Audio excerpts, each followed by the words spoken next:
Maugham, it's over. संपलं सगळं. समर दादाने ती जमीन वृद्धाश्रमाला लिहून दिली.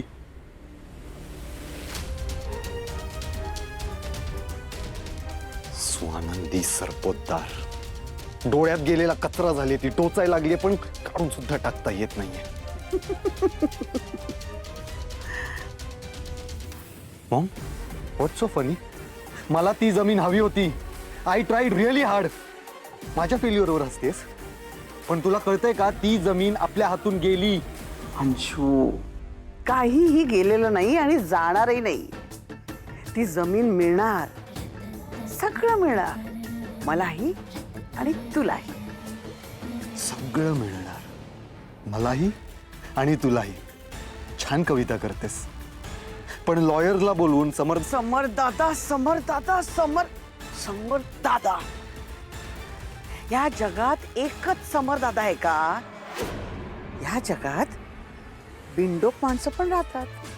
आणि जे काम तुझा इंटेलेक्च्युअल समर दादा आपल्यासाठी करत नाही ना, ते काम ती बिंडोक माणसं आपल्यासाठी करते. तू काळजी करू नकोस.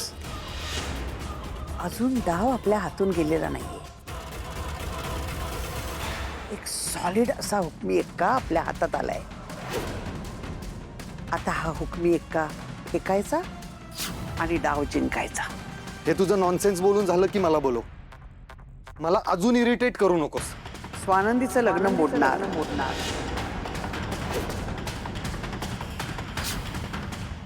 मग आपल्या अधिराचंही लग्न मोडणार.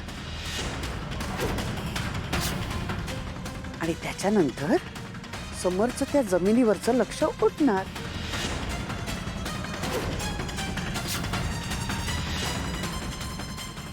स्वानंदी हा तुझ्या लग्नाचा पायगुण म्हणावा की काय? म्हणजे बघ ना, तुझं लग्न ठरल्यापासून फक्त चमत्कार होत आहेत. तू होतीस म्हणून ही जागा आपल्याला मिळाली. थँक्यू. काहीतरी काय, माझ्यामुळे काहीच नाही झालंय. नाही नाही, अंजली म्हणते ना ते अगदी बरोबर आहे. तू जर आमच्या पाठीशी नसतीस ना तर आम्ही अगदी खचून गेलो असतो. तुझे किती आभार मानावेत ना तेवढे कमीच आहेत बघ. अच्छा, म्हणजे आता आभार मानून तुम्ही मला पर्क करणार आहात आणि समर राजवाडेंना आपलं म्हणणार आहात का? नाही नाही अगं, असं नाहीये काही.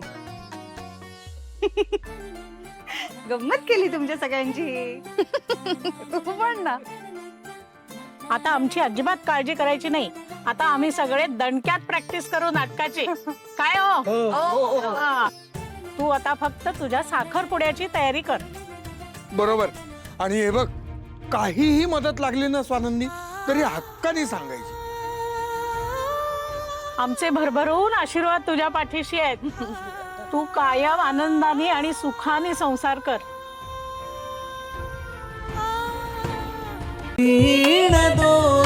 दोघातली तुटे ना